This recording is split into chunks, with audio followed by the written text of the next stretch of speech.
Hey everybody, welcome to Thrill Seeking Teachers. I'm Dave. And I'm Will. And we are two coaster enthusiasts that just so happens to be teachers. Music teachers to be exact. Both of us. Yeah, both of us really. And so we are here to talk about some breaking news that is hot off the presses. Six Flags Corporation. Cedar Fair and Six Flags merged together. And now they have how many parks? 42, which includes their wet and dry parks. I think the dry parks, it's close to 30. I think it's 26 dry parks. Okay, well, you know what? That's a lot. That's a lot of parks, which means they need a lot of money. A lot of money. And so we just got breaking news that Six Flags has just announced that they're going to be investing over $1 billion. That's some coin. That's some coins. And I think this is an exciting venture for them. They're going to be not only investing this in food and beverage, which the legacy Six Flags parks need tremendously. Like, I think everyone will agree in the community as well as general public is that the Six Flags part of the combined company was known mostly for thrills. Yeah. Whereas the Cedar Fair parks was more balanced. They had thrills, but they also had theming and experiences. And good operations. So I'm excited about what the company is going to do. I'm excited about who's leading the combined company as well. I still always have a little bit of reservation because it feels like more of a monopoly and it takes away the competition. And I know that they're still Hershey. They're still Hershey. They're still the Universal company. Which they did try to merge with Hershey. They did try. And, you know, it hasn't been successful yet. And I don't think they will. I don't know. Well, I mean, that's a separate video. Dollywood, Silver Dollar City. Yeah. So, you know, Kentucky Kingdom, they make a lot of money. They do make a lot of money, but what we're doing in this video right now is we're going to talk to you, the listeners and the viewers, about what kind of stuff is Six Flags going to be doing with this $1 billion, and what are they going to be investing in, and what are they going to be cutting out. So let's talk about first of all, the big thing that they did is they took away KINGDA KA off of Six Flags Great Adventure in New Jersey. KINGDA KA was a flagship, well, not even a flagship, was a staple in the community and is currently the tallest coaster, period, currently. When this ride came out almost 20 years ago, it debuted in 2005. By Intamin, at that point, they were doing quite a few accelerator coasters. They had Accelerator at Knott's, Storm Runner at Hershey, which I really love. Top Thrill Dragster at then a Cedar Fair park, Cedar Point. So these rides were pretty popular. It's been a staple at the park.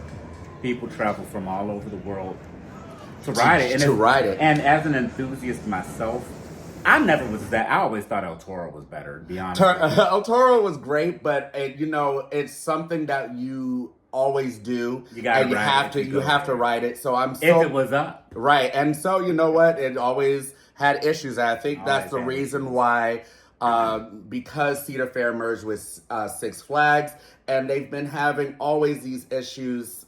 Cedar Fair, we all know, they're not afraid. They cut rides left and right. Cedar Fair, that's why they, in my opinion, the reason why the Cedar Fair executives are leading this company is because they know how to trim fat. Yeah, so KINGDA KA was fat. It was fat. It was costing money. and cost like $1 million. I heard it was like $1 million or $2 million to keep it going. So Rich Zimmerman, who was the president and CEO of the Cedar Fair Corporation, is now the president and CEO of the entire corporation. So so they had to get rid of it, which means they also got rid of Green Lantern, which I really didn't care that much that they trimmed that fat. Bye. It was a B&M Was it standing or floorless? Floorless. No.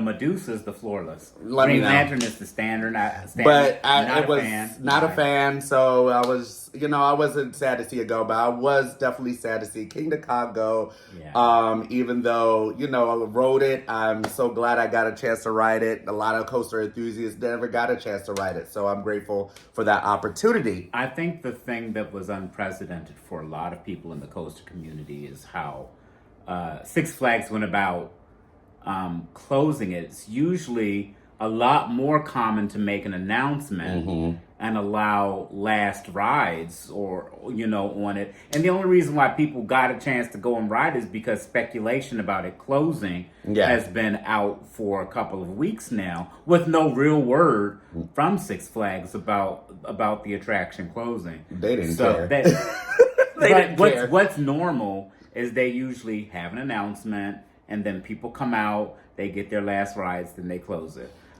There was some speculation I saw on another site that they thought the ride was going to be reimagined, but I'll read. I just thought that, KINGDA KA was going to get a revitalization. I thought that. And when they said it was going to be axed, I was really surprised to see that they really did have a last ride. It was really sad to see that ride, but So this is from a Power That Be, someone on Twitter, that this was passed along to me, actually. I will put it up on the screen. Six Flags Great Adventure has confirmed to me that KINGDA KA will be removed from the park, not reimagined, and will be replaced by a completely new roller coaster. KINGDA KA has delivered more than 12 million rides since 2005. What was cutting-edge roller coaster technology 20 years ago has been surpassed by more modern advancements. We're excited to debut a completely new, multi-record-breaking launch coaster in 2026. Six Flags is committed to delivering unique signature rides that will distinguish each park, ensuring guests have access to unforgettable, one-of-a-kind experiences. So that's from them. That's from them. So there's been speculation already in the coaster community of what this new thing could be, because it's a big space now that needs to be filled. So what could it be? Can I go? Oh, you want to? Okay. Can I go first? So, go ahead. I think, for a couple of reasons, this is going to be a Premier Rides multi-launch coaster. Reason being, in 2025, new for 2025, is opening at Canada's Wonderland a new multi-launch roller coaster, Alpen Fury, that actually launches. It has a vertical launch straight up out of Wonder Mountain. So that's going to be a great attraction that we're looking forward to riding. Why not open something similar, if not bigger and better, at one of the Six Flags Corporation's marquee parks? Yeah. Six Flags has a long and storied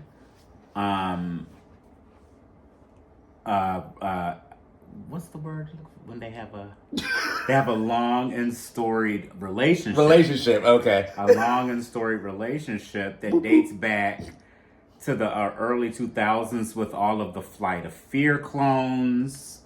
I can't. Actually, Flight of Fear, that's one thing. Please take it away. That's early Premier Rides. Please. I think the seats they're painful. Please do something. So the Flight of Fear clones. What's another?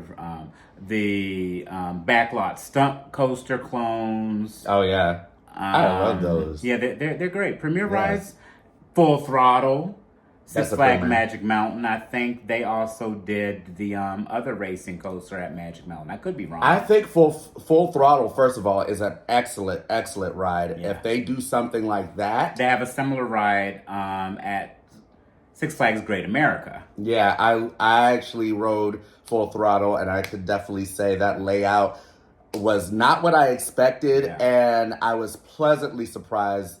The launch was great. The multi-launches back and forth was very exciting, and that was really one of the highlights of Magic Mountain. And I definitely think if they did a premiere ride, even taller than Full Throttle, that will be a game changer.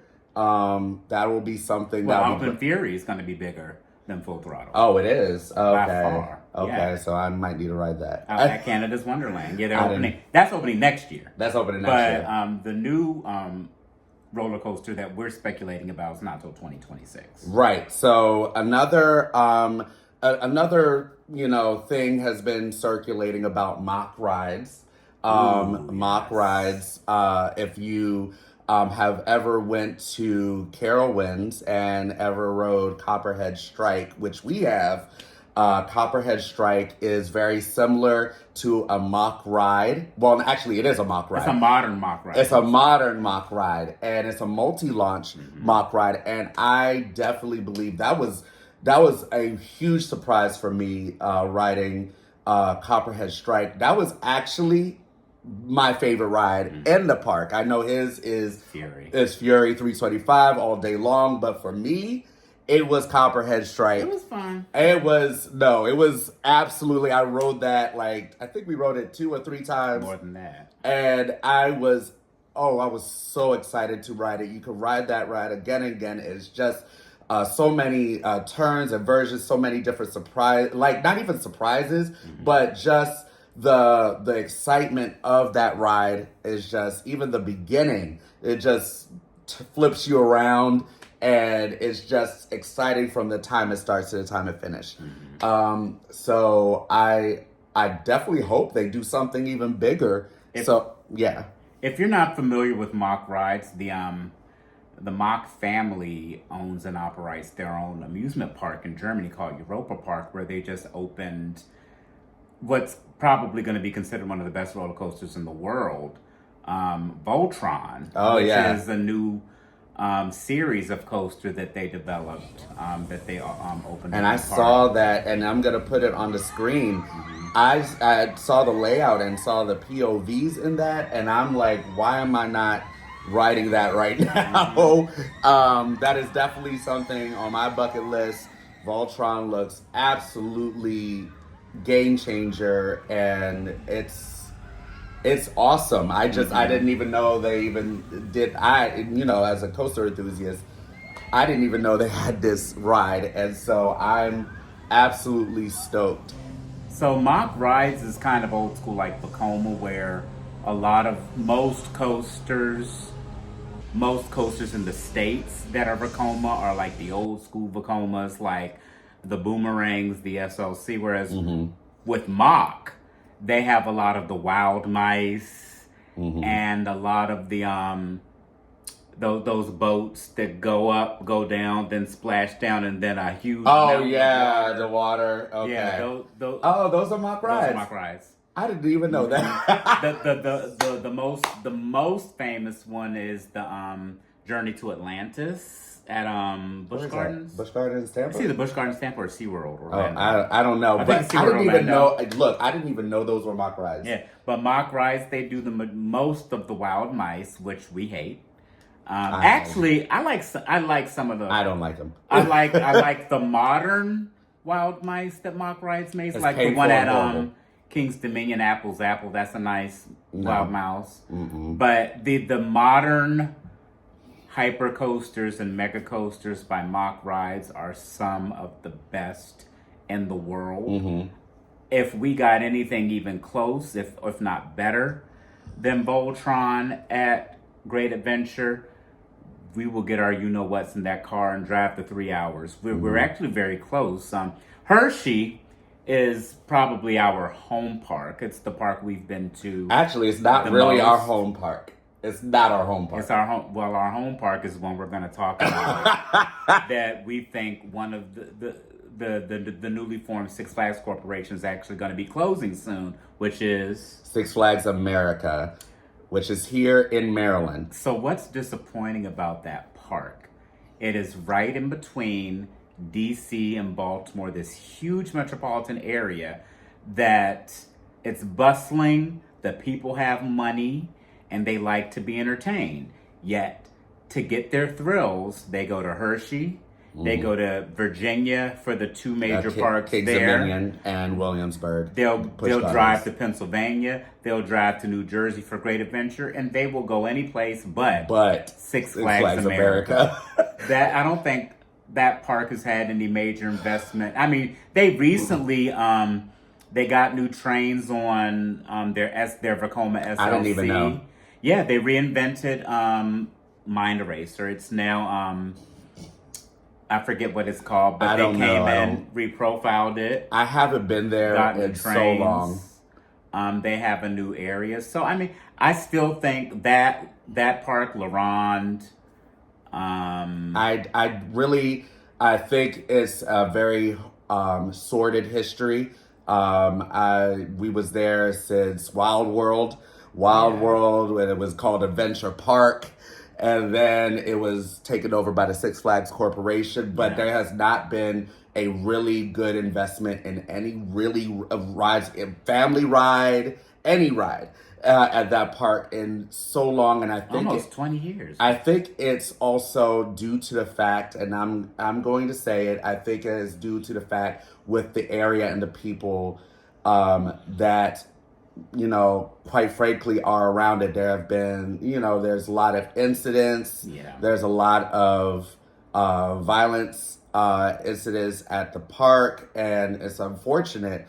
That's changed. That's changed For the better. But it had a sort of... Too little too late. Yeah, it has very sordid past. And I think it's something where, you know, now that Cedar Fair merged, slimming the fat. They're going to trim a lot of the fat. And it's not just with, you know, Six Flags America. It might be a lot of other parks, because remember, now their portfolio is 42 different parks, which is the largest corporation of amusement parks in the world. So, is it in the world? I think it's North America. In North America. I could be wrong. Yeah, it might be. I don't know. We can look that up. We can look that up. But that's a lot of parks. And so if something is not making money or is not doing well, they're going to be very quick to snip it off. Mm-hmm. And so tell us in the comments what Six Flags parks you think are going to close soon. I know for sure Six Flags Great America, LaRonde is going to close. We know Six Flags America, not Great America. I'm sorry, Six Flags America. Great America, no, they ain't closing. California's Great America is closing. We know that. Really? Oh. I think they're going to close Michigan's Adventure. God knows when was the last time. I've been to that park. 14 years ago, and then I look at the layout, and I'm like, nothing has changed there. But yeah. So if something hasn't been, if nothing's really popping there for years, it might be something that they're going to end up trimming soon, because they have a huge portfolio. And quite frankly, they're not going to want to keep things that are not making them money. Yeah. So, you know, that's just unfortunate in the name of the game now. Yeah. So, you know, let us know what you think your predictions are for the new stuff in 2026. I hope they also revitalize the food and beverage at Six Flags. Legacy Six Flags Park. At Six Flags Parks, because I would love a nice place like to go to Hershey Park and get fine dining, and the food there is amazing. Or Cedar Point has a nice, or even Dollywood. Dollywood, their food is amazing. You know, Six Flags is not really known for any kind of food. They're known for, you know, having a lot of bees at their drink stations. Remember the Legacy Cedar Fair parks, a lot of them have good food and beverage options. Yeah, so, I mean, I'm hoping that investment, that $1 billion, will definitely be used to revitalize and rebrand Six Flags food. And yeah, so, you know, I think that this $1 billion is going to be well needed, and I can't wait to hear from your comments as to what you think is going to be at the park. Mm-hmm. And as always, please like, comment, and subscribe to our channel and help support us. We're almost at 50 subscribers already. We really kind of just started this channel. We've been enthusiasts for some time. Yeah. But we decided to actually start documenting and keeping track of our credits to just share our experience. Yeah, with you. and then make sure. And tell us where you want us to go. Yeah, we're gonna be. Oh, we definitely gonna be going places. So we already have some plans, but let us know if there's any place. I definitely want to go overseas soon and take go some Falcons flight. Yeah. Oh man, we better ride that before it closes. Before it closes, close after a year. Yeah, man, we got to do it. Okay, but thank you so much. Thrill Seeking Teachers signing off. Bye.